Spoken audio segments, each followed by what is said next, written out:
好，接下來持續關心的是伊朗打臉川普哦，這個很酸。美國跟以色列現在是在祈求要做協商，並且呢，伊朗在荷姆斯海峽這邊現在進行的是雙軌制大發橫財，怎麼回事？已經造成了全球的供應鏈拉起警報了。今天我們會一起來做關心。好，現在呢，我們來看到最新消息，川普說這個荷姆斯海峽已經非常的穩定了，但是現實是完全的打臉的。我們來看到川普說了，伊朗將會放行20艘的油輪，並且展現誠意。川普也說了，荷姆斯海峽現在很安全吶，局勢正在恢復當中。那麼財政部長貝森特也跟着川普來喊話，說美國已經重新的控制荷姆斯海峽，不排除會透過美國或多國一起來聯合護航。但是這話還沒說完，我們看到立刻在荷姆斯海峽發生的事故，來自於英國海事貿易行動辦公室最新的消息指出，一艘油輪在荷姆斯海峽遭到了不明飛行物擊中後，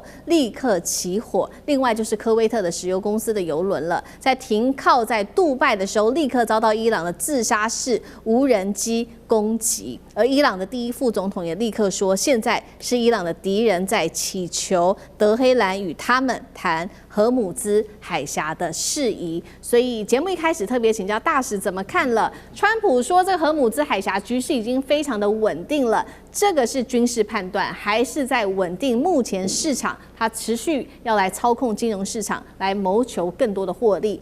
大使怎麼看？川普我認為有2個目的，一個就是要穩定這個油價啊，另外一個呢，就是在怎麼講呢，在欺敵，因為川普很喜歡一面談判，然後就偷襲別人，所以現在伊朗就是不信。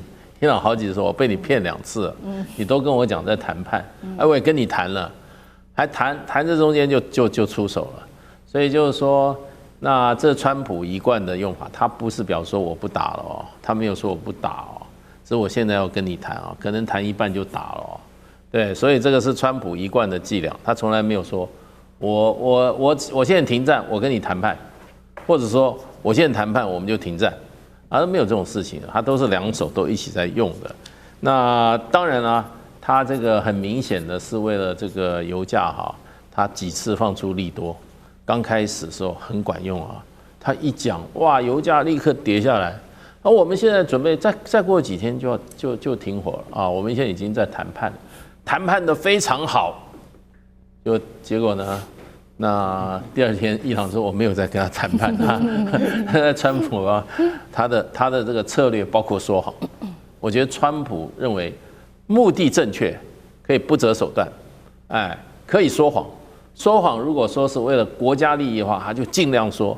所以川普真的說謊真的是啊，一天要說好幾個，一個禮拜加起來幾十個，一個月加起來數百個謊言。可是他覺得這是對國家好嘛。對不對？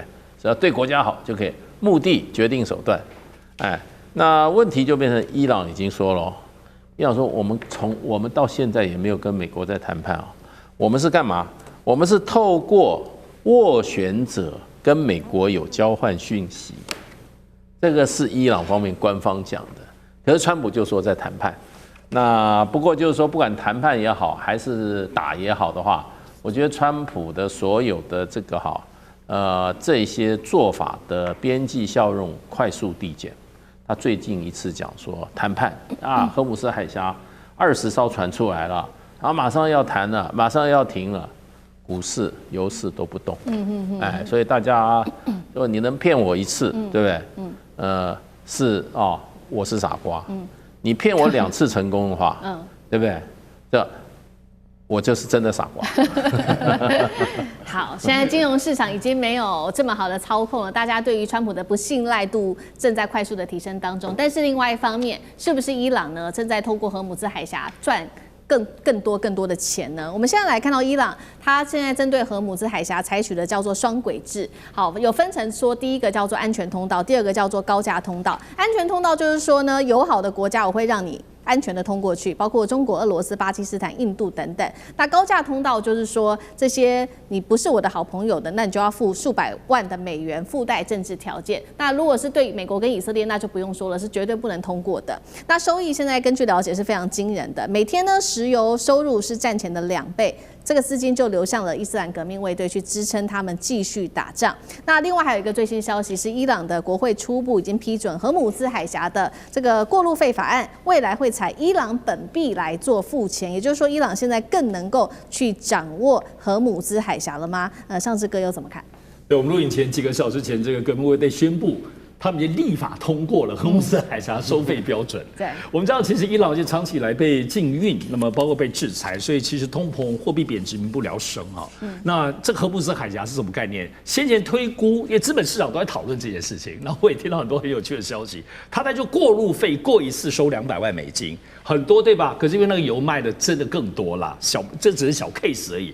一天荷姆茲就渡過140艘，這是什麼概念？一年伊朗在這裡就會收超過1000億美金，哇！那就大概是它整個這個一年的 GDP 大概30%，荷姆茲海峽。所以為什麼趕快立法通過？而且我們對比一下，最近不是現在俄羅斯現在可以開始賣油嗎？他們俄羅斯一個月大概可以賺60億美金，12。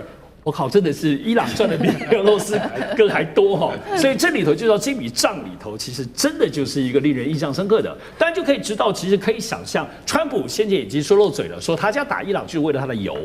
那麼，但是我想，川普死命都沒有想到，荷姆兹海峽這印鈔機，他們千算萬算沒想到，一定是羨慕嫉妒恨的。所以這裡頭如果有任何不理性的部分的攻打動作，我認為也是這個，因為商人真的很難受，竟然沒有料到那個金雞母就在那裡被伊朗控制住了。當然，其實資本市場本身就是一個衝撞，在現在荷姆茲海峽當中，只要有一通過之後呢，它可能就不是會掐脖子了。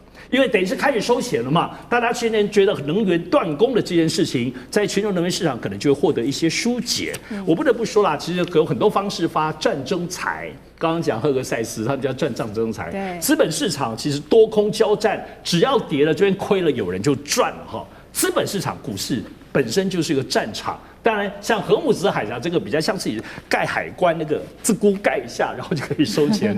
這個我認為現在整個戰爭財裡頭最迷人，而且最高效，但不知道能不能真的收下去。但是總之來說，對於伊朗來說是難以想象的國家財政創意大突破。好，這個伊朗現在竟然是也賺起了大筆大筆的戰爭財哦。但是另外一方面賠賬的荷姆茲海峽的就是全球的供應鏈。我們來看到有幾項比較重點的這個能源供應鏈受到阻礙的，包括了這個20%的 LNG 跟石油運輸受阻，當然油價就狂飆嘛。再來就是氮氣的缺乏，工業原料包括塑化的缺乏，還有航運受阻，糧食危機也掀起，包括了氮肥跟尿素大漲了50%。川普針對荷姆茲海峽，接下來他的行動是什麼？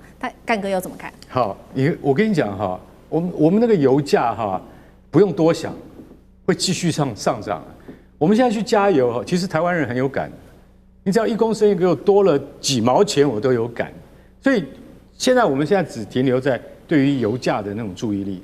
接下來你會對於民生用品，而且最簡單的叫塑膠袋，為什麼？塑膠袋現在變成已經是開始有一些比較大的行號，它在開始管制了。但是有另外一部分人覺得說不會鬧到那麼大。其實塑膠袋很簡單，它的原料聚乙烯，從哪裡來的？它就要靠氮肥啊，那都是從中東來的嘛。你現在船都出不來，大家眼睛都看着那個20%的石油通行量，你都沒有想到氮肥啊，你都沒有想到 LNG 天然氣這些東西都跟着一起非常重要。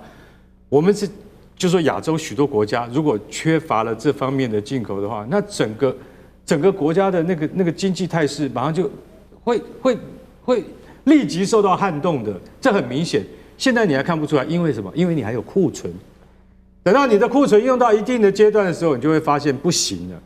等到你要整個要反應過來的時候，從別的地方再進口的話，曠費時日，而且會拉得很長。所以美國財政部長貝森特說，我們會重新控制荷姆茲海峽的哦。你要怎麼重新控制荷姆茲海峽？我們說了半天，貝森特你一個財政部長，我不太懂哎。你又不是赫格塞斯，你的軍事部署在哪裡？商務部長懂得國防部長他的軍事部署，重新取得對荷姆茲海峽的控制。現在最新消息告訴你，迪利波里號啊，現在這個已經在當地了。全4號要趕到現場的話，還要1個禮拜才到得了，只有1艘閃電航母事情辦不成的，你一定要有至少2艘以上的閃電航母，再加1艘真正的航空母艦，你才可以重新掌握核武資的通行權。不然的話，光是見證者136無人機就可以把你給封死死的，所以我都不知道為什麼會講這種話。